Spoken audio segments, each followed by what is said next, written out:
Vous savez, à un certain moment, il faut qu'on fasse comprendre aux enfants de Dieu qu'on ne vient pas à l'église pour le spectacle.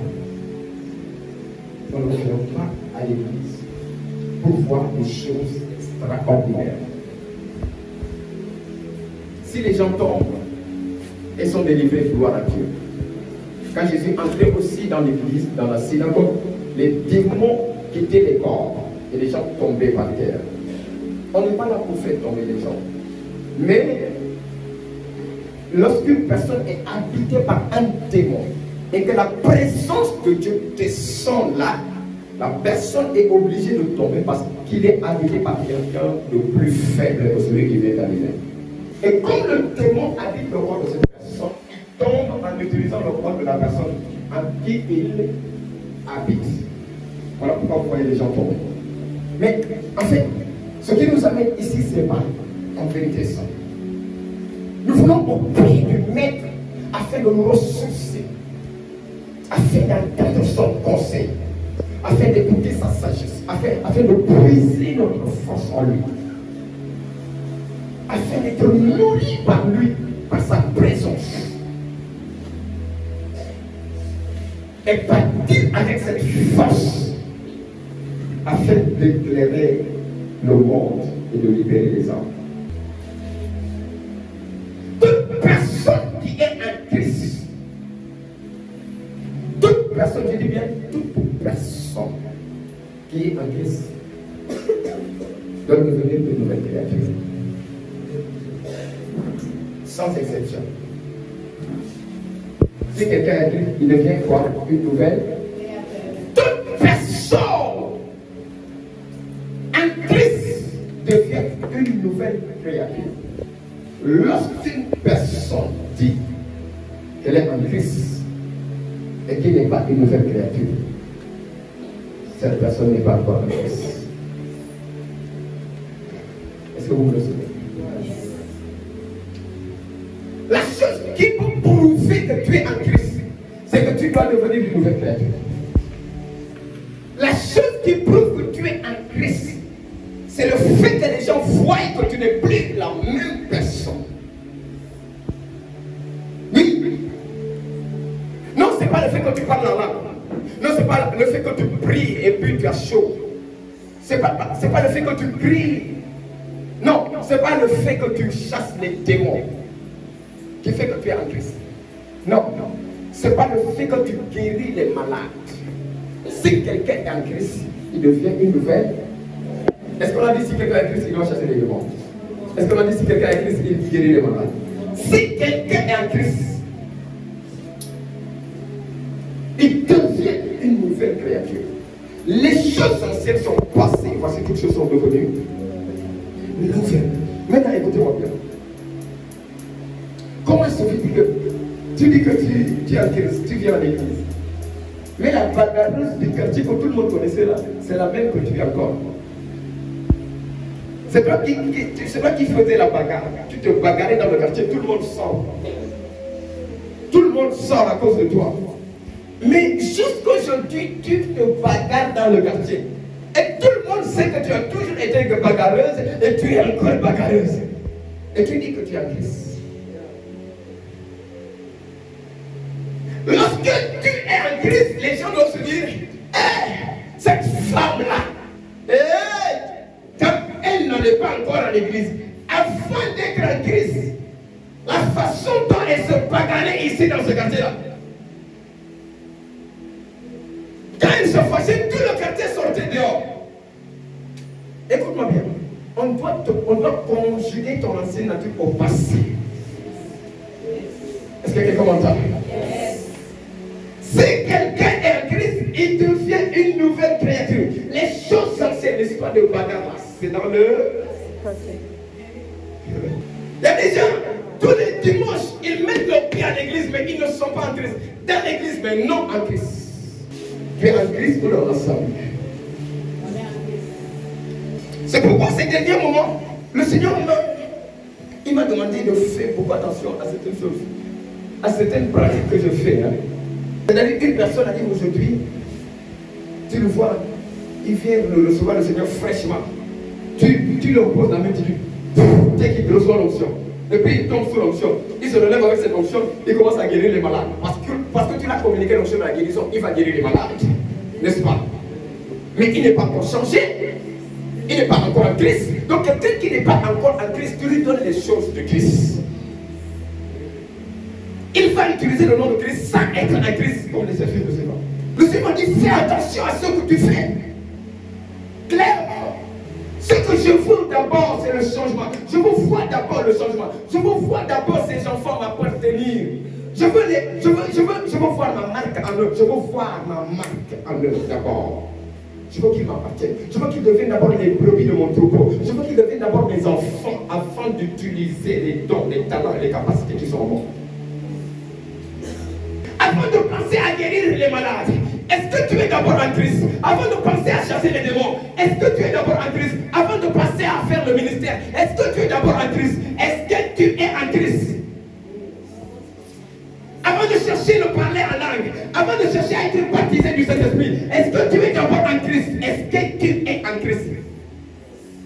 Est-ce que tu es une nouvelle créature? On commence d'abord par s'enraciner en Christ. Quand tu reçois Jésus, écoute-moi bien, la première chose que tu dois chercher à faire, c'est de t'enraciner en lui. Il faut pousser tes racines. Si tu n'as pas de racines, le vent va souffler et tu vas tomber.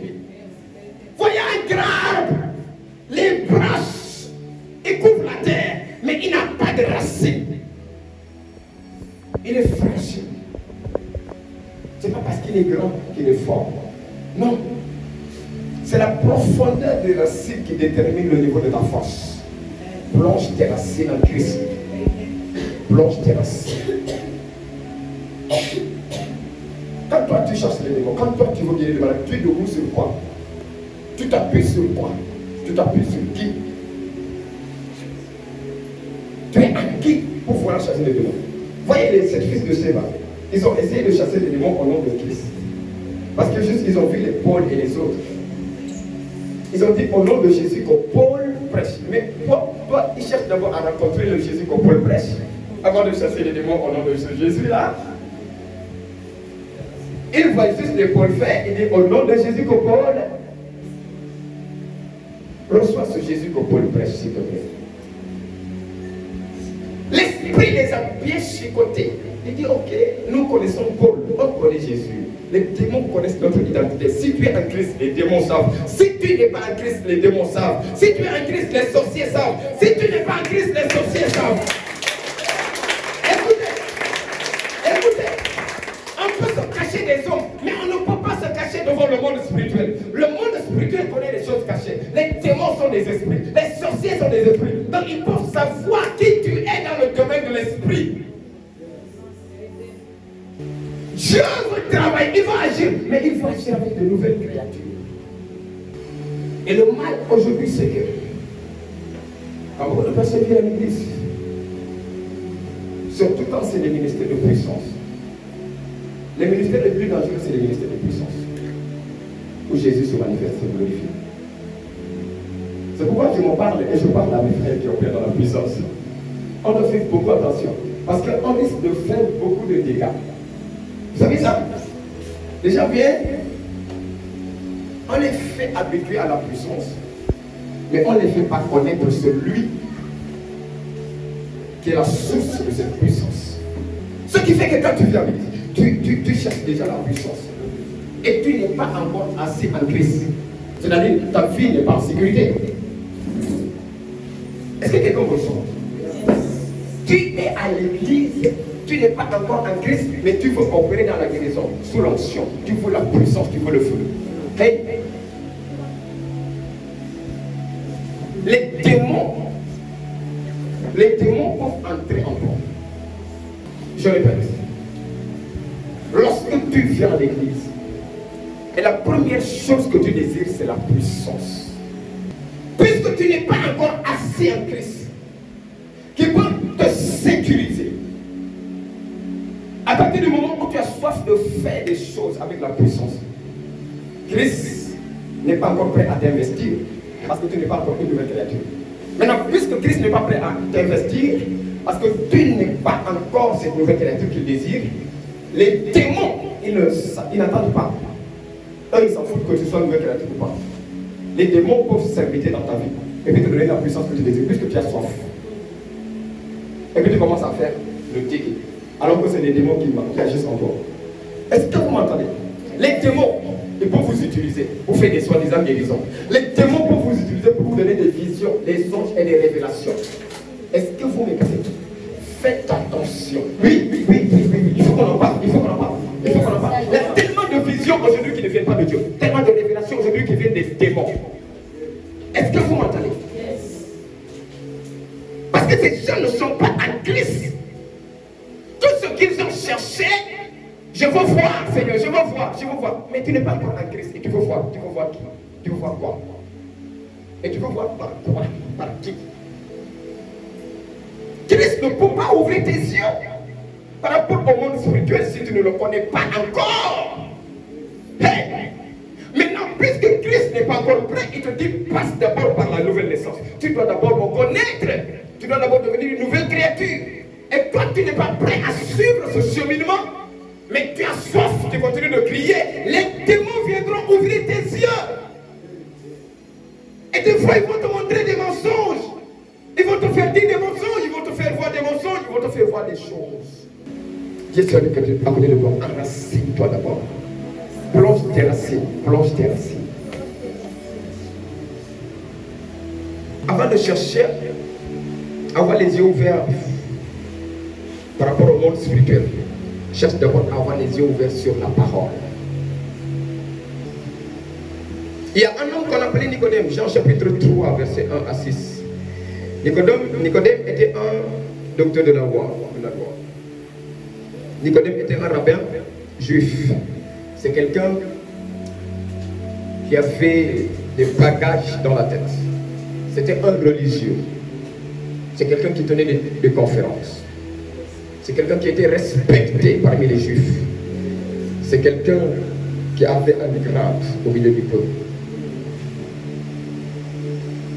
Mais un jour, ce Nicodème a compris tout ce que je porte là, les galons, tout ce que je porte, cette casquette, ces diplômes, ce doctorat, cette autorité, le respect que je reçois des uns et des autres, tout ce que je porte n'a pas de valeur si moi, je n'ai pas le royaume. Et la sagesse de Nicodème ne pouvait pas lui donner le royaume. L'intelligence de Nicodème ne pouvait pas lui donner le royaume. Les diplômes de Nicodème ne pouvaient pas lui donner le royaume. Ce que j'ai aimé à Nicodème, c'est que Nicodème au moins a cherché à s'intéresser au royaume. Le royaume l'intéressait.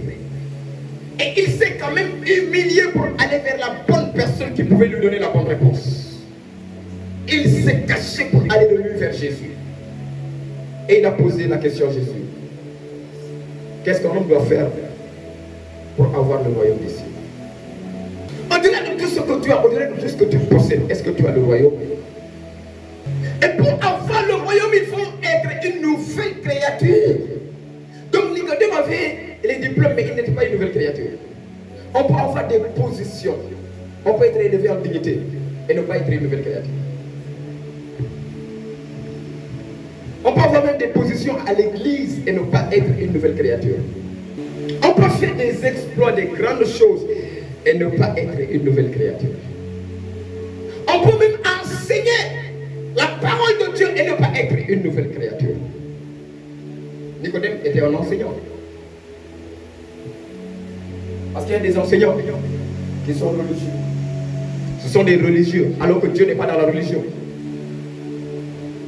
Beaucoup d'enseignants aujourd'hui, ils sont dans la religion. Ils sont assis dans la religion et non en Christ.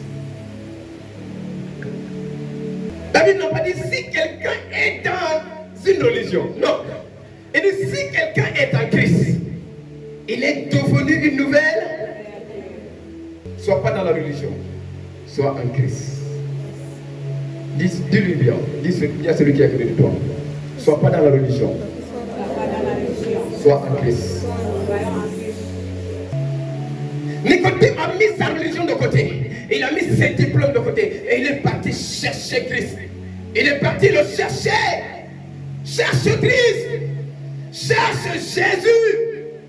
Quand tu cherches la guérison, tu cherches la délivrance, tu cherches la restauration. Cherchez Jésus, c'est lui qui donne la guérison. Mais écoutez, vous cherchez des choses éphémères. Mais si vous avez Jésus, vous aurez toutes ces choses. La Bible dit ceci, dans Matthieu 6, verset 33-34.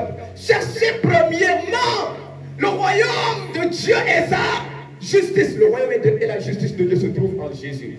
Cherchez-le d'abord et tout le reste vous sera donné. Mais pourquoi vous vous fatiguez tous les jours à chercher, à chercher, à chercher, à chercher, à chercher, à chercher, alors que vous pouvez chercher une seule et puis gagner 10. Oh my God.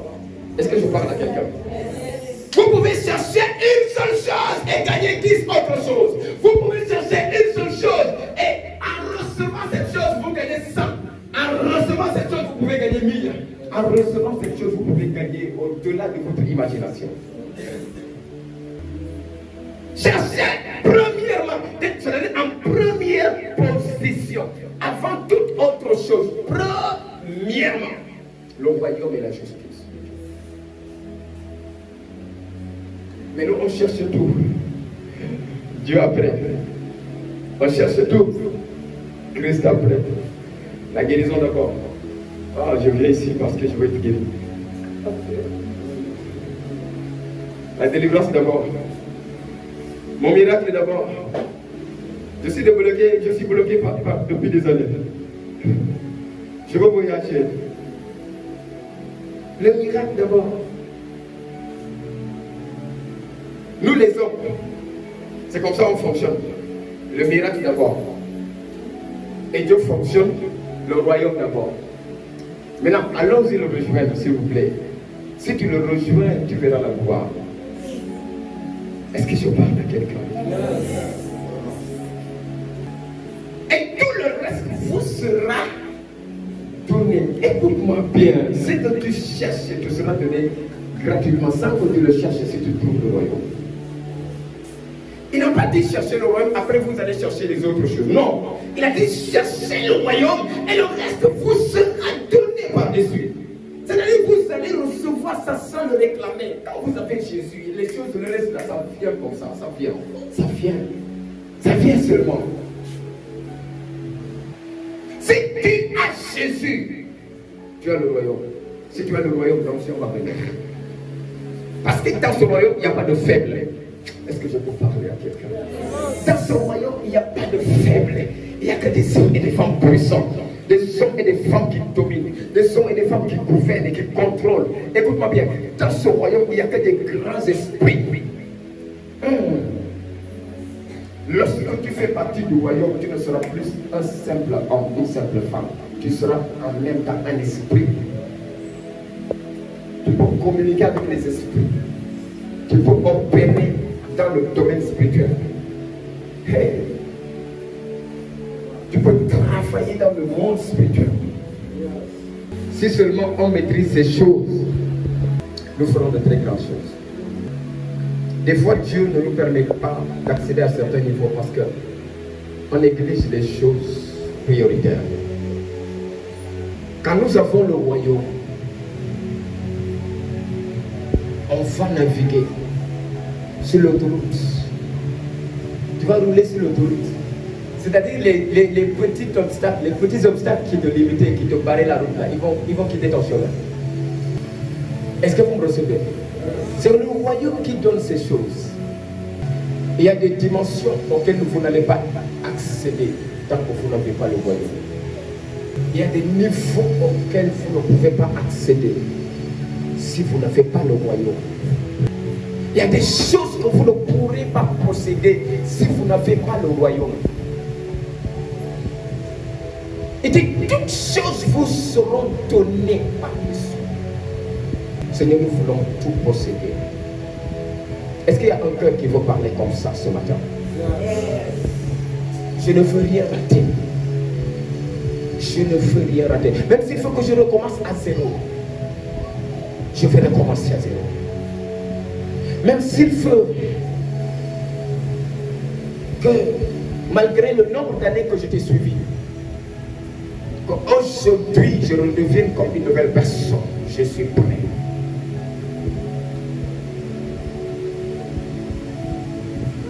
Peut-être que tu vas à l'église depuis très longtemps, depuis des mois, depuis des années. Mais tu n'as pas encore le royaume. Ce n'est pas encore tard.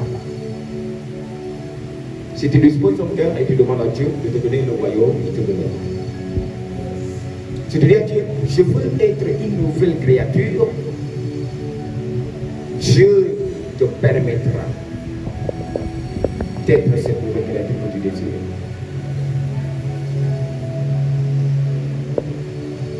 Matthieu 7, verset 21 23. Ceux qui m'appellent Seigneur, Seigneur, n'entreront pas tous dans le royaume. Et est-ce que je paraphrase? La continuation nous dit, certains me diront, n'avons-nous pas guéri les malades en ton nom? N'avons-nous pas chassé les démons en ton nom? N'avons-nous pas fait toutes sortes de miracles et de signes et de prodiges en ton nom? Et je leur dirai, je ne vous connais pas. Mais quoi? Comment? Seigneur, tu ne me vois pas transpirer là-bas. Tu ne vois pas tout le boulot que j'ai fait là-bas sur la terre. Tu ne vois pas combien j'ai souffert. Tu ne vois pas combien de temps je passais à te servir le dimanche. Je passais toute la journée. J'étais consacré tous les jours. Tu ne vois pas combien de personnes j'ai ramenées à la vie. Seigneur, tu ne vois pas combien de démons j'ai chassés. Seigneur, tu ne vois pas combien de vies j'ai changé, combien de destinées. Je ne te connais pas. Parce que tu faisais ces choses sans moi. Tu faisais ces choses en n'étant pas avec moi. Tu faisais ces choses en n'étant pas en moi. Si quelqu'un est en Christ, cela veut dire quoi? On peut faire des miracles, on peut faire des prodiges ici sans être en lui.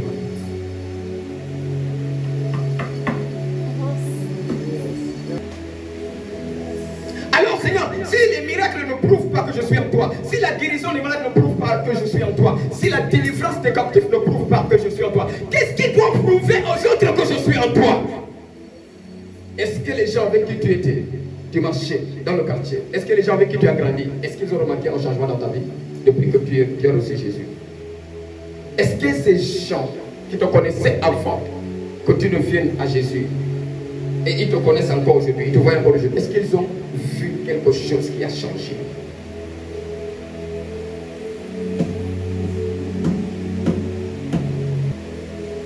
Est-ce que tu pars toujours casser la boutique des gens avec tes anciens compagnons? Et à partir du moment où tu dis, je ne paye plus ça parce que je suis enfant de Dieu, je n'irai plus casser la boutique de quelqu'un, je sors de là, ils vont dire, ah, quelque chose ne va pas. Pourtant on allait ensemble, mais quelque chose a changé en lui. Pourquoi il ne veut plus aller faire ces choses avec nous? Quelque chose doit changer. Est-ce que les gens de chez toi ont constaté le changement? Est-ce que les gens du quartier ont constaté le changement? Est-ce que tes anciens compagnons ont constaté le changement? Ou bien tu les fréquentes toujours et vous faisiez toujours les mêmes choses? Tous les soirs vous alliez en boîte de nuit. Et maintenant tu vas à l'église, maintenant tu dis que tu es en Christ, mais tu vas toujours en boîte de nuit avec eux. Toujours. Tu n'es pas encore une nouvelle créature. Tous les jours vous discutez et vous parliez de comment séduire les gens, comment séduire un homme. Comment séduire un homme? L'homme là est riche, l'homme là est riche. Comment est-ce que je peux le séduire? Est-ce tes anciens compagnons qui ne connaissent pas Dieu, qui ne viennent pas à l'église, tu les dis, dimanche je vais à l'église. Non, dimanche je ne pourrai pas venir au rendez-vous parce que je vais à l'église. Ils attendent toujours que tu vas à l'église. Mais jusque là, vous faites les mêmes choses. Tu n'es pas encore une nouvelle créature. Parce qu'ils n'ont pas vu de changement. Ils voient la même personne qui était là. Mais ils doivent sentir que quelque chose a changé. Et il y en a des personnes, il y a des gens qui doivent vous abandonner. Oui, si vous venez à l'église et que personne ne parle mal contre vous, personne ne vous a rejeté, si vous n'avez pas été rejeté, si vous n'avez pas été calomnié, insulté, c'est qu'il y a quelque chose qui ne va pas. Parce que vos anciens amis, c'est qui vous a dit à la boîte de nuit, à partir du moment où vous n'allez plus avec eux, ils vont dire, ah, il a soif. Ils vont commencer à s'éloigner de vous. Vous comprenez? Ils vont commencer à devenir vos ennemis. Parce que vous n'avez plus les mêmes habitudes. Parce que vous ne faites plus les mêmes choses. Parce que vous n'avez plus la même vision des choses.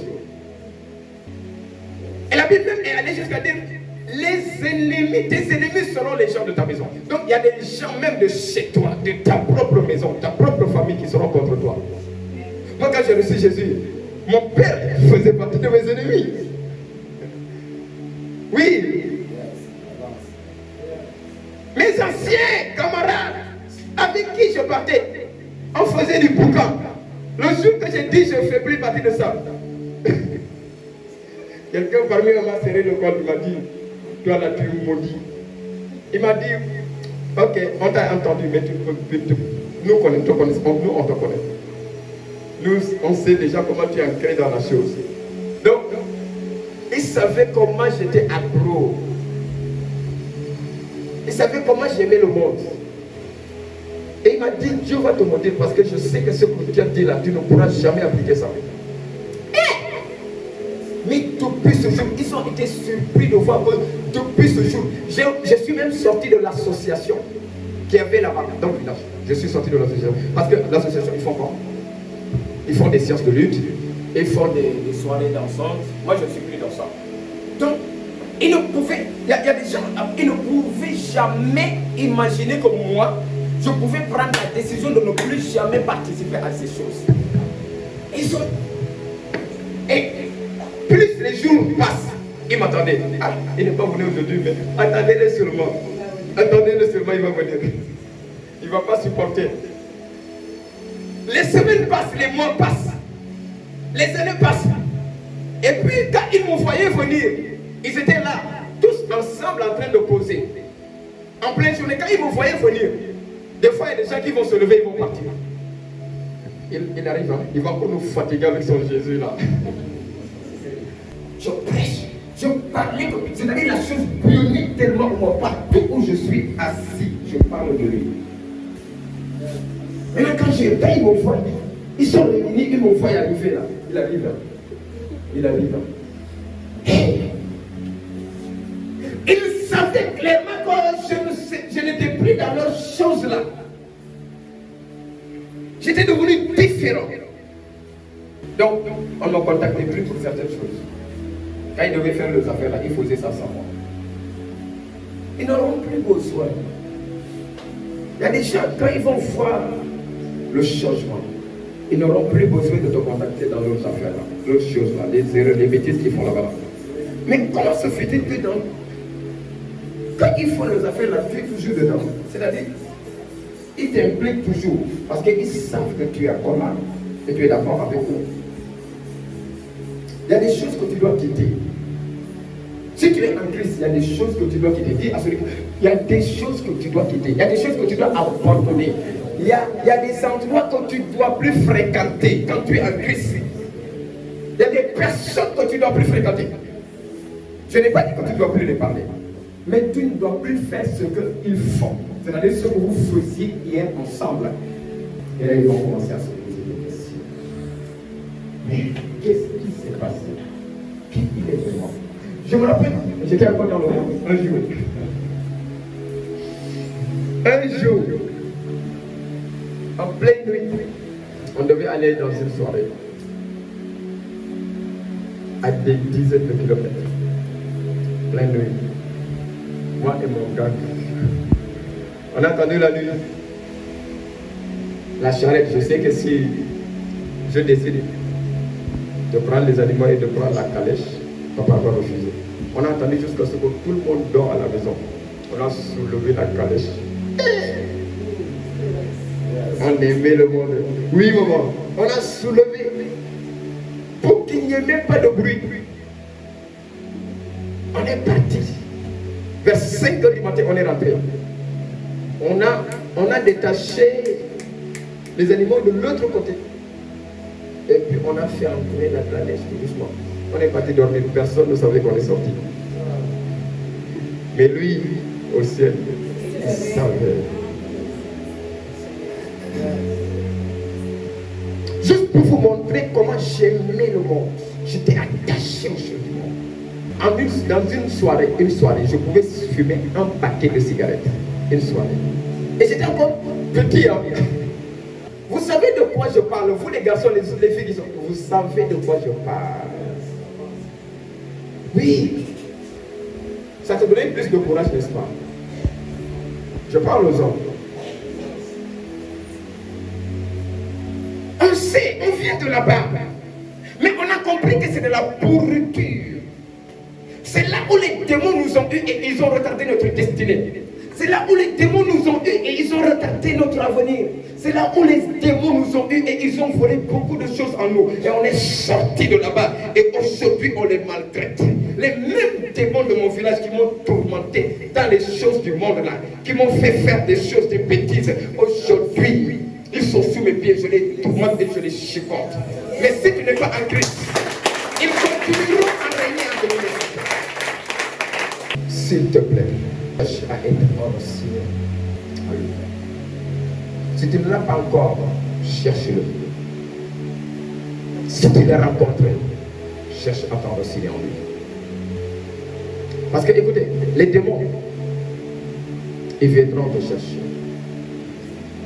Et si tu n'es pas enraciné, ils risquent de t'emporter. Vous voyez les gens qui sont venus à l'église, après quelques jours, après quelques mois, après quelques années, là c'est des gens qui priaient, ils ont commencé à servir même dans le groupe de louange, d'autres dans le groupe d'intercession.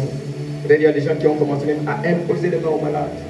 Mais après quelques années, ils sont retournés encore dans le monde. Pourquoi? Parce que les démons qui étaient avec eux dans le monde sont venus les chercher. Pourquoi ils ont réussi à les ramener? Parce qu'ils ne sont pas enracinés. S'ils te trouvent enraciné, ils ne pourront pas te faire bouger. Je prie que tu sois enraciné. Amen. Au nom de Jésus. Amen. Afin que toutes les choses que la parole nous a promises puissent être ton partage au nom de Jésus. Amen. Cherche premièrement le royaume et la justice de Dieu. Et tout le reste, je prie que tout ce reste-là te soit donné au nom de Jésus. Amen. Il y avait pas Seigneur Jésus. Aujourd'hui, je prends une ferme décision de t'appartenir, d'être ton enfant, de t'ouvrir mon cœur et de recevoir que mon Seigneur est mon sauveur personnel. Et je prends l'engagement et la décision de changer et de devenir une nouvelle créature. Je veux être enraciné en toi. Seigneur, donne-moi la force de marcher avec toi fidèlement. Donne-moi la force de demeurer en toi, quels que soient les vents et les tempêtes. Donne-moi la force d'être ton enfant et de surmonter tout obstacle au nom de Jésus. S'il te plaît, Seigneur, même si les vents se lèvent, même si les tempêtes se lèvent, garde-moi auprès de toi. Deviens mon maître, mon Seigneur, mon sauveur, mon berger, mon protecteur, pour tout le reste de ma vie. Au nom de Jésus. Maintenant, je suis une nouvelle créature. Je suis né de nouveau. Je suis enfant de Dieu. Et les choses anciennes sont passées. Et voici maintenant toutes choses sont devenues nouvelles. Seigneur, maintenant, donne-moi de t'aimer plus que toute autre chose. Je veux t'aimer plus que la guérison. Je veux t'aimer plus que l'onction. Je veux t'aimer plus que la puissance. Je veux t'aimer plus que tout ce que tu peux faire dans ma vie. Parce que je sais la guérison, tu me la donneras. Le miracle, tu me le donneras. Toutes les choses restantes, tu me les donneras. Mais moi, je veux t'aimer en premier. Et je veux que tu sois ma priorité. Au nom de Jésus. Et si l'onction descend sur moi, que ce soit parce que tu l'as voulu. Seigneur, si tu m'utilises dans la puissance, que ce soit parce que tu l'as décidé. Au nom de Jésus.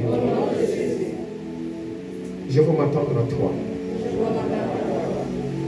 Et je veux que tu accomplisses ta volonté dans ma vie. Au nom de Jésus.